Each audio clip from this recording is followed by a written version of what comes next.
Xin chào mọi người. Chào mừng mọi người đến với kênh Nhất Thế Giới. Hôm nay, chúng ta sẽ cùng nhau bước vào một thế giới đầy kỳ diệu, nơi mà những quy tắc quen thuộc của cuộc sống có thể bị bẻ cong và mọi thứ dường như đều có thể xảy ra cùng một lúc, có thể khiến bạn cảm thấy lượng tử trong đầu đấy. Nghe có vẻ như trong phim khoa học viễn tưởng đúng không? Nhưng không, đây không phải là ma thuật mà là khoa học thực thụ. Chào mừng các bạn đến với thế giới của máy tính lượng tử. Đây là nơi mà những chiếc máy tính siêu việt không chỉ đơn thuần là những cỗ máy mạnh mẽ, mà còn như những phù thủy có thể giải quyết các bài toán phức tạp với tốc độ khó tin. Một thế giới mà những quy tắc thông thường dường như chẳng còn ý nghĩa gì nữa. Hãy tưởng tượng nhé, bạn có một đồng xu. Với máy tính thông thường, đồng xu sẽ chỉ có thể là mặt ngửa hoặc mặt sấp. Nhưng trong thế giới lượng tử, đồng xu ấy có thể là cả hai mặt cùng lúc. Đúng vậy, đó chính là sức mạnh của qubit, đơn vị cơ bản của máy tính lượng tử. Hiện tượng kỳ diệu này được gọi là chồng chập, và nó chỉ là một phần nhỏ trong bộ sưu tập các phép màu của thế giới lượng tử thôi đấy. Nhưng khoan đã, chưa hết đâu. Thế giới lượng tử còn có một phép thuật khác mang tên vướng víu lượng tử, quantum entanglement. Khi hai hoặc nhiều qubit vướng víu với nhau, chúng có thể liên kết chặt chẽ đến mức dù cách nhau hàng ngàn km, sự thay đổi ở một qubit sẽ ngay lập tức ảnh hưởng đến qubit còn lại. Nói nôm na, giống như bạn và người bạn thân của mình có thể đọc suy nghĩ của nhau, dù ở cách xa nửa vòng trái đất vậy. Nhờ vào những khả năng siêu phàm này mà máy tính lượng tử có thể thực hiện hàng triệu phép tính cùng lúc, trong khi máy tính cổ điển chỉ có thể làm từng bước một. Nếu so sánh, máy tính cổ điển giống như bạn đang nấu ăn từng món một, món này xong mới đến món khác. Còn máy tính lượng tử thì như thể bạn có thể chuẩn bị cả một bữa đại tiệc cùng lúc hay chỉ trong nháy mắt. Đúng vậy, đó chính là sức mạnh của qubit, đơn vị cơ bản của máy tính lượng tử. Wow, nghe đến đây, nếu bạn cảm thấy hơi lượng tử trong đầu thì cũng đừng lo, mình cũng thế mà. Trong video hôm nay, kênh Nhất Thế Giới sẽ giúp bạn khám phá và hiểu rõ hơn về thế giới lượng tử đầy bí ẩn này theo cách đơn giản, vui nhộn và dễ hiểu nhất. Mục tiêu của chúng ta là sau video này, bạn sẽ rời khỏi đây với một nụ cười trên môi và một chút kiến thức để có thể khoe nhẹ với bạn bè rằng, này, mày có biết qubit là gì không? Và đừng quên nhấn nút đăng ký kênh để không bỏ lỡ những video hấp dẫn và thú vị sắp tới từ kênh Nhất Thế Giới nhé. Cảm ơn các bạn đã theo dõi. Giờ thì, let's go! Lịch sử phát triển của máy tính lượng tử. Máy tính lượng tử không phải bỗng dưng xuất hiện như một phép màu công nghệ. Thực tế, đó là kết quả của một hành trình dài và đầy thách thức, bắt nguồn từ nhu cầu tính toán và mô phỏng các hệ thống phức tạp trong nhiều thế kỷ trước. Khi các nhà khoa học nhận ra rằng máy tính cổ điển đã đạt tới giới hạn trong việc mô phỏng các hiện tượng lượng tử, đó cũng là lúc công nghệ máy tính lượng tử bắt đầu nảy mầm. Để hiểu rõ hơn về quá trình phát triển của công nghệ này, hãy cùng mình quay ngược thời gian, trải qua 3 giai đoạn chính để thấy được những bước tiến vượt bậc của nhân loại trong lĩnh vực này nhé. Giai đoạn đầu tiên, sự xuất hiện của máy tính analog, đầu thế kỷ 20.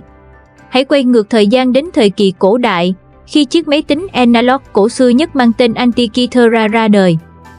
Vào năm 1901, các thợ lặn Hy Lạp đã tình cờ phát hiện thiết bị này trong một vụ đắm tàu gần hòn đảo nhỏ Antikythera, phía bắc đảo Crete. Chiếc máy tính Antikythera thực chất là một hệ thống bánh răng cơ học cực kỳ phức tạp, được thiết kế để dự đoán các hiện tượng thiên văn như chu kỳ mặt trăng, nhật thực và các chu kỳ của các hành tinh. Với sự trợ giúp của công nghệ quét quang 3D, các nhà khoa học đã giải mã cách thức hoạt động của cỗ máy này, qua đó phát hiện rằng người Hy Lạp cổ đại sở hữu kiến thức toán học và thiên văn học đáng kinh ngạc. Dù chỉ là những bánh răng cơ học, nhưng chiếc máy tính Antikythera chính là ông tổ của những chiếc máy tính ngày nay, mở ra chương đầu tiên cho câu chuyện về hành trình chinh phục công nghệ tính toán của loài người.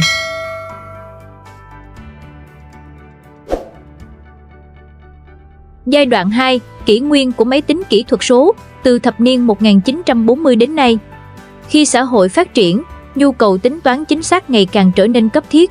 Từ những công cụ đếm đơn giản như que tính, xương động vật, nhân loại đã bước vào kỷ nguyên của máy tính cơ học và kỹ thuật số.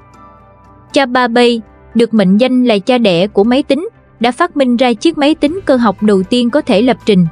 Cỗ máy này sử dụng hàng trăm bánh răng, đòn bẩy và ròng rọc, có thể thực hiện các phép tính phức tạp, đóng vai trò quan trọng trong các lĩnh vực ngân hàng, thương mại và hàng hải lúc bấy giờ. Cột mốc nổi bật của các thế hệ máy tính kỹ thuật số. Thế hệ thứ nhất, 1940 đến 1956, máy tính UNIVAC 1, máy tính thương mại đầu tiên, đã gây tiếng vang khi dự đoán chính xác kết quả bầu cử tổng thống Mỹ.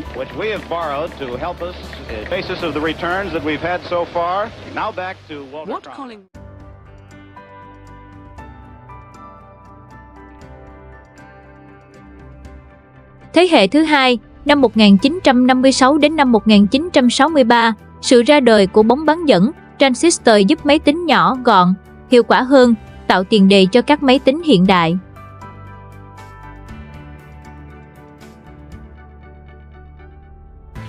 Thế hệ thứ ba, năm 1964 đến năm 1971, mạch tích hợp IC ra đời, giúp các máy tính như IBM System Sec 360 có khả năng đa nhiệm, đáp ứng nhu cầu ngày càng cao của các tổ chức và doanh nghiệp.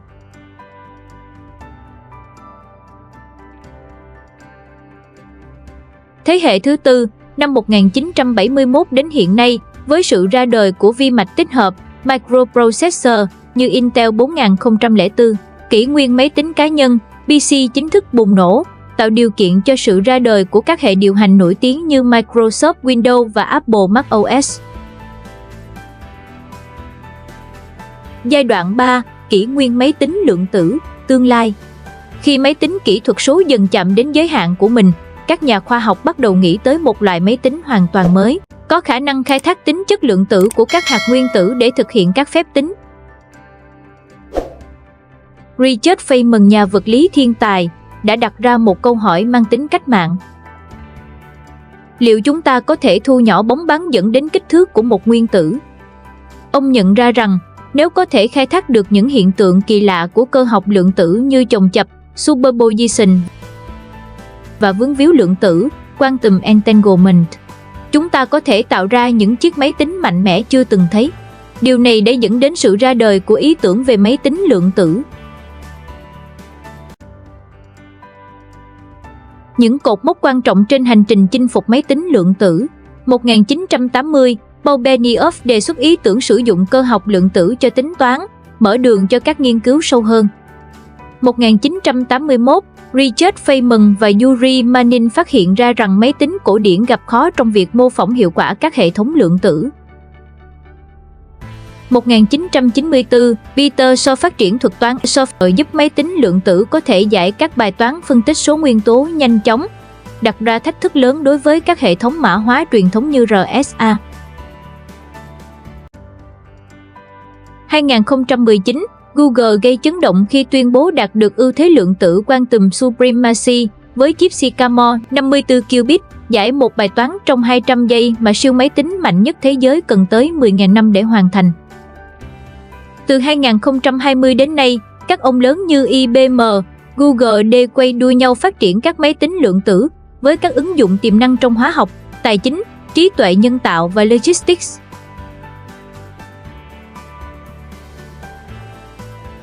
Năm 2023, IBM ra mắt IBM Eagle với 127 qubit, đánh dấu bước tiến quan trọng trong khả năng mở rộng và tính ứng dụng của máy tính lượng tử.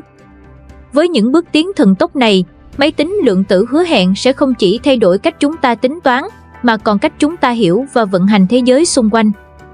Trong phần tiếp theo, chúng ta sẽ cùng tìm hiểu sâu hơn về nguyên lý hoạt động của máy tính lượng tử và những tiềm năng ứng dụng mà nó mang lại.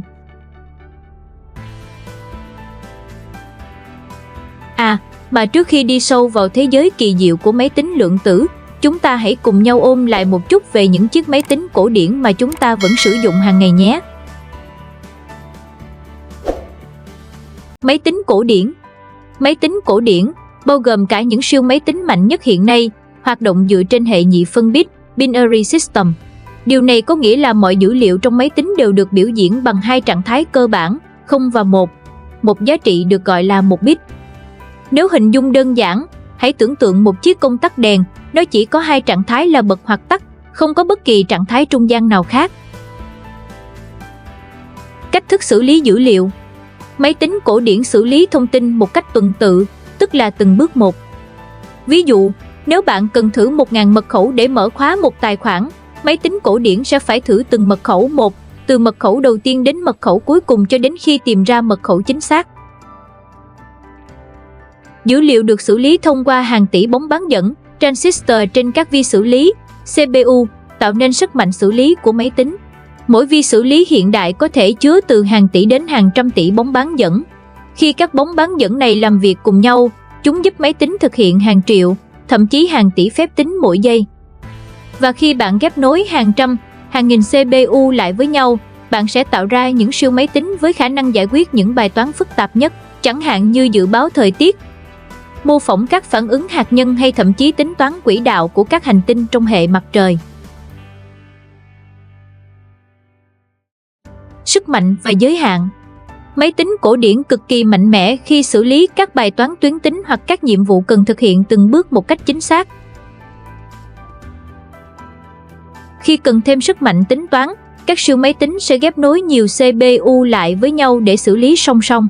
Nhưng dù mạnh đến đâu, thì máy tính cổ điển vẫn chỉ xử lý dữ liệu theo từng bước một bằng cách chia nhỏ và giải từng phần. Cụ thể, tốc độ giới hạn. Khi gặp các bài toán phức tạp với số lượng khả năng khổng lồ, máy tính cổ điển cần rất nhiều thời gian để tính toán hết mọi khả năng có thể. Giới hạn vật lý. Việc mở rộng sức mạnh tính toán chỉ dựa vào việc tăng số lượng CPU hoặc bóng bán dẫn, nhưng điều này dẫn đến các giới hạn về kích thước, năng lượng tiêu thụ và tỏa nhiệt. Không tối ưu cho bài toán lượng tử. Các hệ thống phức tạp trong vật lý lượng tử, hóa học lượng tử hay trí tuệ nhân tạo đòi hỏi khả năng tính toán đồng thời hàng triệu khả năng, điều mà máy tính cổ điển rất khó đạt được. Máy tính lượng tử. Hãy tưởng tượng bạn đang cố gắng tìm đường ra khỏi một mê cung khổng lồ. Máy tính cổ điển, kể cả những siêu máy tính mạnh nhất hiện nay, sẽ thử từng ngã rẽ một cách tuần tự cho đến khi tìm thấy lối thoát. Ngược lại, máy tính lượng tử giống như có thể khám phá tất cả các ngã rẽ cùng một lúc, giúp tìm ra lối thoát nhanh hơn gấp nhiều lần. Điểm khác biệt giữa máy tính lượng tử và máy tính cổ điển. Máy tính lượng tử không sử dụng bit thông thường mà sử dụng một đơn vị mới gọi là qubit, quantum bit, và qubit hoạt động rất khác so với bit. Bit cổ điển chỉ có thể ở trạng thái 0 hoặc 1 tại một thời điểm, giống như một công tắc đèn chỉ có thể bật hoặc tắt. Qubit, quantum bit hay bit lượng tử có thể tồn tại ở cả 0, 1 và mọi trạng thái trung gian giữa 0 và 1 cùng một lúc nhờ vào nguyên lý chồng chập lượng tử, quantum superposition. Điều này giống như bạn vừa có thể bật vừa có thể tắt đèn trong cùng một thời điểm, một điều không tưởng với máy tính cổ điển. Sức mạnh của qubit. Ví dụ, nếu 8 bit cổ điển chỉ có thể thể hiện được một trong 256 giá trị tại một thời điểm, thì 8 qubit có thể nắm giữ tất cả 256 giá trị cùng một lúc. Điều này mang đến khả năng xử lý thông tin song song vô cùng mạnh mẽ của máy tính lượng tử. Cơ học lượng tử là gì? Cơ học lượng tử, quantum mechanics, là một lĩnh vực vật lý nghiên cứu các hiện tượng ở cấp độ cực nhỏ, như nguyên tử và các hạt hạ nguyên tử, electron, photon, neutron, v.v. Được phát triển vào đầu thế kỷ 20, cơ học lượng tử giúp giải thích những hiện tượng kỳ lạ mà cơ học cổ điển không thể lý giải, chẳng hạn như bản chất của ánh sáng hay hành vi bí ẩn của các hạt cơ bản. Ví dụ, nếu bạn zoom vào một tia sáng, thì lượng tử của tia sáng chính là các hạt photon. Khi bạn xẻ một nguyên tử ra, thì lượng tử của nó chính là electron, proton và neutron. Để hình dung sự kỳ diệu của qubit, chúng ta có thể tham khảo thí nghiệm đồng xu nổi tiếng của David Deutsch và Richard Rorschach. Nếu bạn quay một đồng xu cổ điển, nó chỉ có thể cho kết quả ngửa hoặc sấp. Nhưng nếu là đồng xu lượng tử, nó có thể vừa ngửa vừa sấp cùng lúc cho đến khi bạn thực sự nhìn vào nó.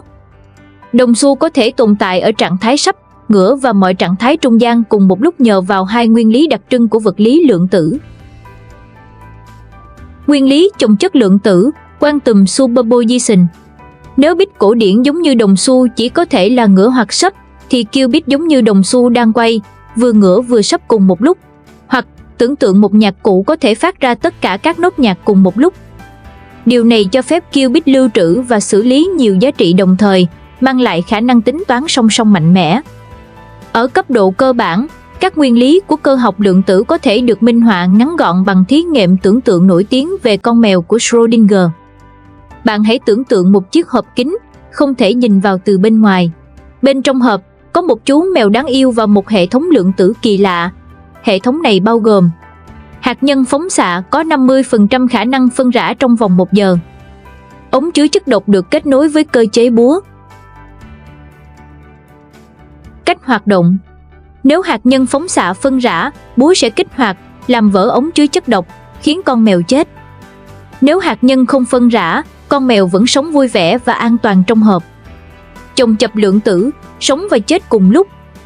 Trước khi mở hộp, theo cơ học lượng tử, chú mèo không chỉ ở trạng thái sống hoặc chết mà thực tế đang ở trong trạng thái cả sống và chết cùng một lúc.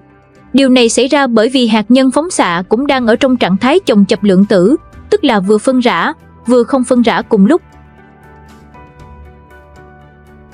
Vậy khi nào trạng thái của con mèo mới được xác định? Khi có người quan sát mở hộp ra, tức là khi có một phép đo được thực hiện. Chính hành động quan sát đã ép hệ thống lượng tử lựa chọn một trong các trạng thái, hoặc mèo sống, hoặc mèo chết. Không chỉ là sống hay chết, sức mạnh thực sự của chồng chập lượng tử.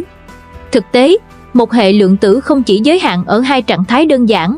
Con mèo có thể đồng thời vừa sống, vừa chết, vừa chơi đùa, vừa nhảy nhót, vừa nằm im, vừa ốm yếu, hoặc bất kỳ trạng thái nào khác mà chúng ta có thể tưởng tượng. Điều này cho thấy sức mạnh tiềm ẩn của chồng chập lượng tử trong việc xử lý vô số trạng thái cùng lúc, mở ra tiềm năng xử lý thông tin vượt trội cho máy tính lượng tử.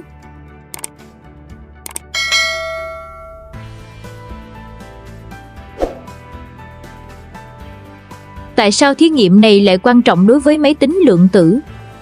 Bởi vì nó minh họa một cách ngắn gọn và trực quan sức mạnh tiềm ẩn, khả năng xử lý thông tin vượt trội của máy tính lượng tử, xuất phát từ các nguyên lý kỳ lạ của thế giới lượng tử.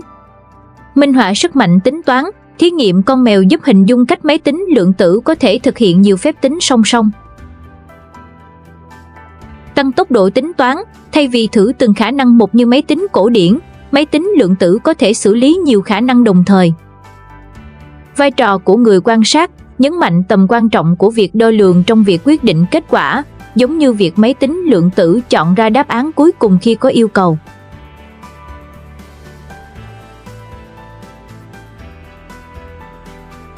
Kết nối với máy tính lượng tử, nếu mỗi qubit trong máy tính lượng tử giống như con mèo trong hộp, thì khi có hàng triệu qubit cùng tồn tại trong trạng thái chồng chập, máy tính lượng tử có thể xử lý khối lượng thông tin khổng lồ một cách song song.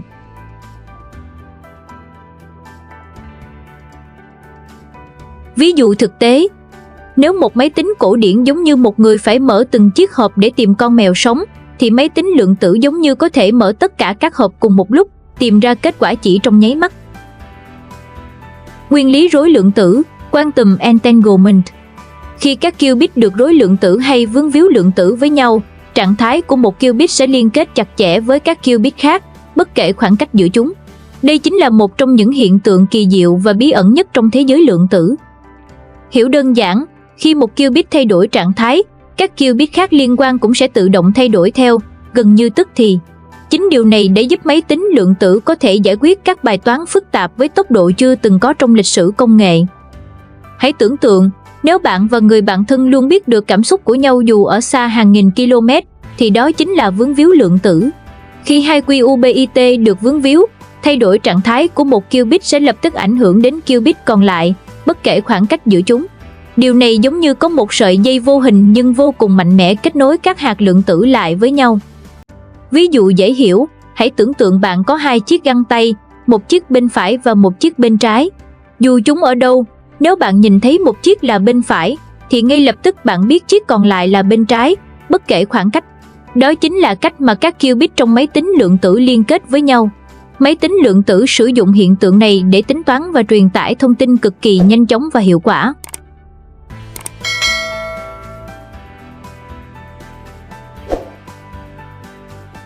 Điều này lý giải tại sao Albert Einstein từng gọi hiện tượng này là tác động ma quái bất chấp khoảng cách, spooky action at a distance, bởi vì vướng víu lượng tử thách thức các nguyên lý của vật lý cổ điển. Theo lý thuyết cổ điển, thông tin không thể di chuyển nhanh hơn tốc độ ánh sáng, nhưng vướng víu lượng tử dường như phá vỡ quy tắc này.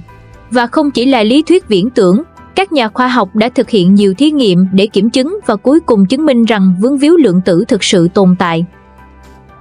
Vào năm 2022, giải Nobel vật lý đã được trao cho các nhà khoa học vì đã xác nhận rằng không có sai số trong các thí nghiệm về vướng víu lượng tử, và hiện tượng này thực sự vượt ngoài khả năng giải thích của vật lý cổ điển. Với sức mạnh của vướng víu lượng tử, máy tính lượng tử có thể tạo ra sức mạnh tính toán vượt trội, mở ra những khả năng mới trong nhiều lĩnh vực như mật mã lượng tử, mô phỏng phân tử và thậm chí là trí tuệ nhân tạo, AI. Tuy nhiên, thế giới lượng tử không chỉ kỳ diệu mà còn đầy thử thách. Kiểm soát và khai thác qubit không hề dễ dàng. Các nhà khoa học vẫn đang không ngừng nghiên cứu về thế giới của những hạt nhỏ hơn cả nguyên tử, nơi mà các quy luật vật lý cổ điển dường như không còn đúng nữa. Vướng víu lượng tử không chỉ là một hiện tượng khoa học thú vị mà còn là chiếc chìa khóa mở ra tương lai công nghệ, đem đến những giải pháp đột phá mà trước đây chúng ta chỉ có thể thấy trong các bộ phim khoa học viễn tưởng.